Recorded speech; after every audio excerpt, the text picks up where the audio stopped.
Vous en avez marre de peindre des Space Marines toujours de la même manière? Ah non, je n'en peux plus du Macrash Blue. Ah, vous en avez marre des contrastes? Ah non, du contraste Ultramarine Blue, au secours. Vous voulez augmenter la taille de votre pinceau? Alors bienvenue dans Tabletop.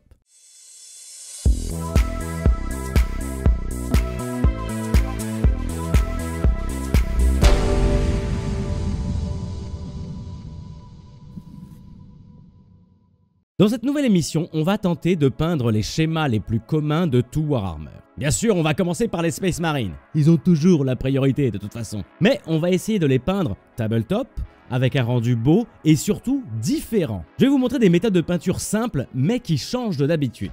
Avec ça, vous gagnerez en originalité et en plaisir de peinture. Allez, on commence avec un Ultramarine.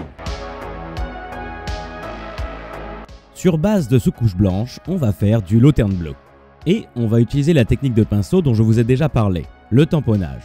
Pour rappel, le tamponnage permet d'avoir une couche lisse et de faire rentrer la peinture dans les creux. Il faudra quand même au moins 2 couches de peinture.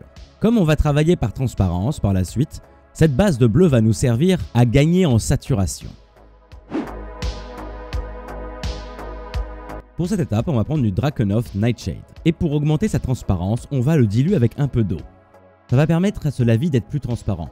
Attention, diluer un lavis avec de l'eau augmente sa capacité à laisser des traces. Donc vous devez travailler très vite. Munissez-vous d'un gros pinceau à poils souples et badigeonnez rapidement votre figurine. Vous pouvez rajouter du lavis dans les creux, mais aussi en retirer s'il y a des excédents. Pour l'instant, le bleu reste très clair, mais on va y venir. On va faire une seconde couche de lavis bleu.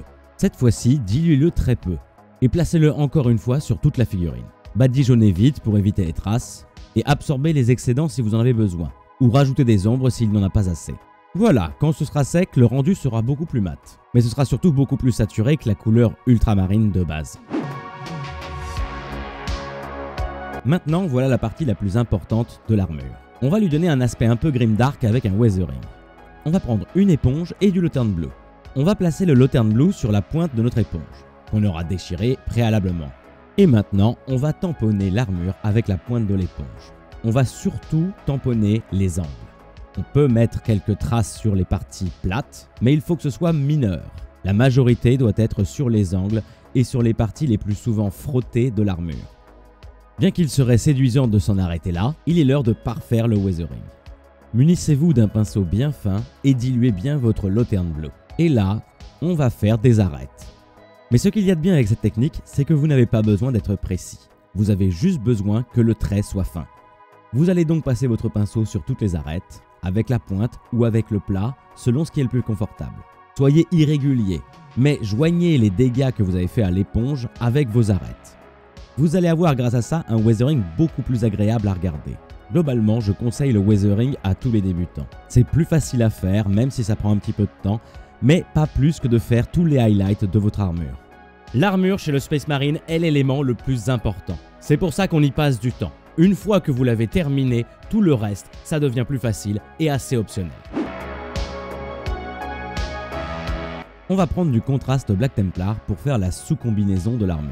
D'habitude, je ne recommande pas beaucoup le contraste, mais cette fois-ci, il est très utile. Le contraste Black Templar se dépose très bien et permettra de faire votre sous-combinaison facilement. Vous pouvez le faire directement sur le bleu, le contraste Black Templar est très sombre. Bon, maintenant pour la suite, on a besoin de refaire un peu de blanc. On va recouvrir les parties sur lesquelles on a débordé. Et je n'hésite pas à multiplier les couches. J'en profite pour faire l'épaulière ultramarine. Pour finir, je fais les aérateurs du casque. Pour faire l'or, on va faire un mélange. On va prendre du doré et un marron très chaud, très orangé. On va mettre environ 25% de marron et 75% d'or. Et on va bien diluer avec de l'eau. Ce mélange est non seulement facile à déposer, mais en plus il est beaucoup moins chatoyant que d'habitude, ce qui est parfait pour notre style weathering. Placez-le sur toutes les parties dorées de votre figurine et on pourra passer à la suite. Avec le même orange qu'on a utilisé pour l'or, du Scragborn, on va faire simplement les parties en cuir, le pagne et les sacoches. Prenez votre temps et n'hésitez pas à faire 2 couches. Ensuite, avec un agrax, vous allez faire un lavis sur votre cuir et sur votre or. Pour le bolter, je vous renvoie vers ma vidéo sur le métal, car j'ai utilisé du 4/4. Pour résumer rapidement, le 4 quarts c'est un mélange d'un quart d'eau, d'un quart de lavis noir, d'un quart de contraste noir et d'un quart de médium. Et ça permet de faire du métal non métallique simple. Vu que mon ultramarine est dans un bleu assez clair, en clin d'œil aux ultramarines vintage, j'ai peint le bolter en rouge. J'ai pris du Mephiston Red parce que c'est un rouge assez sombre. Ensuite, avec du Nunoil, je vais faire un NMM facile. Cette technique que j'ai expliquée dans ma vidéo sur 3 lames faciles à faire ne requiert que du lavis sur une base blanche. Pour obtenir un effet lame miroir, il suffit de pousser le lavis vers les extrémités, en laissant donc du blanc sur d'autres parties. En vous entraînant, vous seriez capable de faire ça très facilement. C'est sûrement le NMM le plus simple que je connaisse. Si vous vous en sentez capable, vous pouvez rajouter quelques traits d'éclat de lumière sur la lame. Pour les yeux, on va utiliser du Cassandra Yellow. Je les ai peints en blanc au préalable et je place du Cassandra Yellow à l'intérieur. Ensuite, j'en retire un petit peu quand il y en a trop. Je finis avec un lavis Agrax sur le bolter. J'ai fait un socle avec du bicarbonate de soude. Je vous renvoie donc vers mon tuto sur 5 socles faciles. Mais cette fois-ci, je vais vous montrer comment on fait un socle façon poussiéreux sans pigment. On va commencer par le peindre en marron orangé avec du Scrag Brown. Avec du métal Leadbeater, je brosse les débris métalliques, mais pas à sec.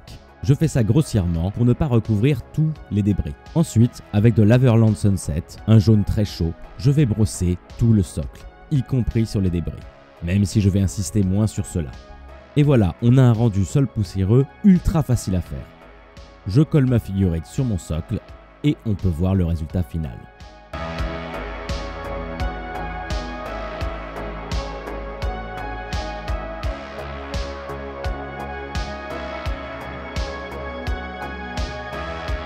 C'était vraiment une technique très simple, et la caméra ne rend pas hommage à la figurine.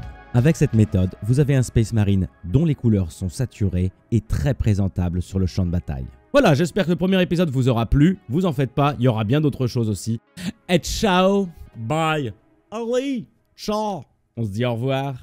Au revoir, au revoir, au revoir.